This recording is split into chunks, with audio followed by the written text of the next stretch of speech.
Sahabat-sahabat yang terkasih, kita telah menelusuri setiap sudut rahasia dalam Ekaristi. Kita sudah tahu tentang makna warna, bahasa tubuh hingga detail kecil, seperti setetes air dalam piala. Tapi ada satu rahasia terbesar yang harus kita bawa pulang. Ekaristi tidak berhenti saat imam berkata, "Ite missa est," atau misa sudah selesai. Justru disitulah misa yang sebenarnya baru dimulai. Jika di dalam gereja kita melihat simbol-simbol suci, maka di luar gereja Anda adalah simbol itu. Dunia mungkin tidak membaca Alkitab, tapi mereka membaca perilaku Anda. Dunia mungkin tidak masuk ke gereja, tapi mereka bertemu dengan Anda setiap hari. Lalu bagaimana kita membawa harta karun ini ke dunia nyata? Saudara, jadilah setetes air dalam anggur. Ingatkah Anda pada setetes air yang menyatu dengan anggur di piala di pembahasan kita sebelumnya? Di luar sana, jadilah setetes air itu bagi sesama. Jangan merasa terlalu tinggi atau terlalu eksklusif. Cobalah menyatu dengan mereka yang selama ini mungkin kita abaikan. Rekan kerja yang pendiam, tetangga yang sedang kesusahan, atau orang asing yang butuh bantuan.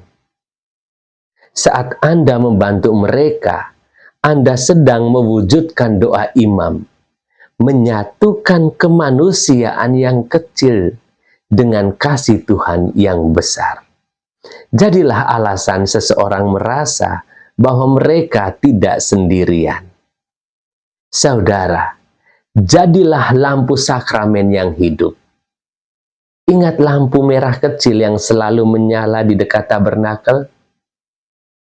Tugas Anda adalah menjadi lampu sakramen bagi orang-orang di sekitar Anda. Anda tidak perlu melakukan hal-hal besar yang heroik. Cukup dengan menjadi kehadiran yang setia. Saat teman Anda sedang berada dalam kegelapan masalah, hadirlah di sana. Terkadang, Anda tidak perlu memberikan solusi muluk-muluk. Cukup dengan tetap menyala di samping mereka agar mereka tahu bahwa masih ada harapan. Saudara, cucilah hati sebelum bertindak. Ingat gerakan lavabo saat imam mencuci tangan.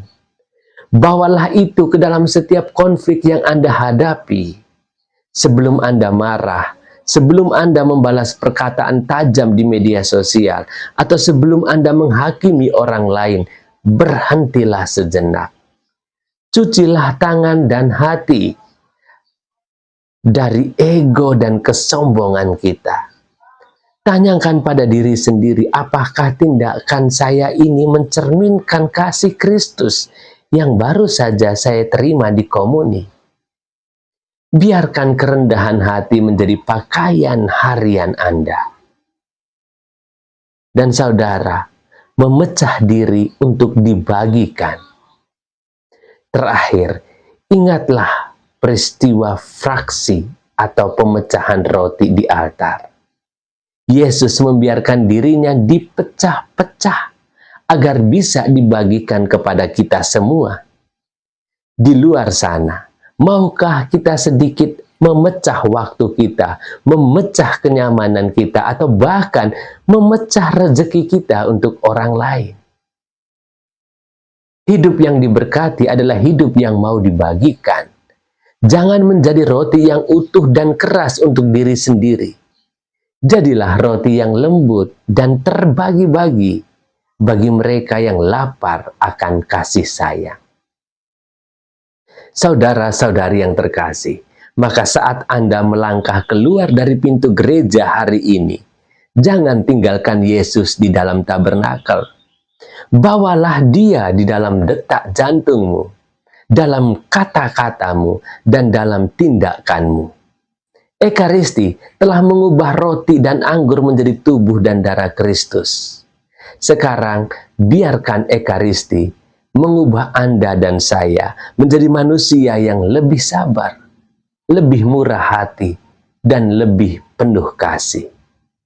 dunia sedang menunggu harta karun yang kita bawa. Mari kita pergi dan menjadi berkat. Berarti ikuti kata hatimu, Tuhan sedang memanggilmu. Bergabunglah bersama kami, keluarga hati kudus Yesus dan Maria. Ada imam, bruder dan suster, berbagi hidup dalam karisma yang sama.